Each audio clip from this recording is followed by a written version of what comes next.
Mais s'il entre, il te dira aussi Talita Koumi. S'il entre, il te dira aussi lève-toi. Parce que ta place n'est pas là. La maladie est peut-être maître de toi durant tout ce temps.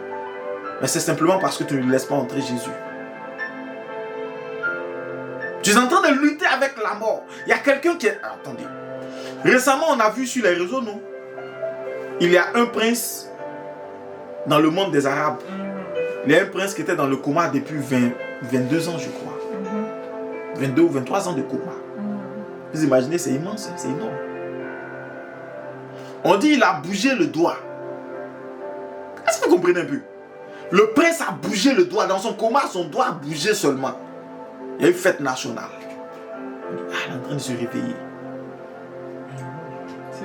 Mais l'instant d'après, les jours, les semaines d'après, il est mort. Il est mort. Comprenons une chose.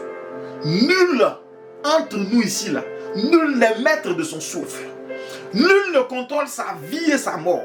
Mais celui qui contrôle la vie et la mort, celui qui peut diriger la vie et la mort, celui qui peut transformer la vie en mort et la mort en vie, c'est-à-dire celui qui a autorité sur la vie et la mort, il s'appelle Jésus. Et ce Jésus-là, s'il entre, et même si la mort est en train de te consumer, il dit à la mort, il ne parlera même pas à la mort. Il n'a pas le temps de parler à la mort. Il va te parler directement, il va te dire lève-toi. Quand il te dit lève-toi, il te donne l'autorité sur la mort afin que tu la piétines.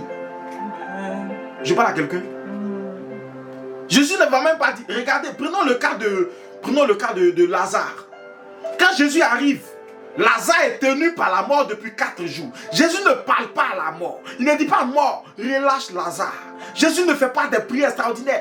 Sois guéri, lève-toi, lève-toi. Hé. Jésus vient et dit, Lazare, sors. Et on dit quoi?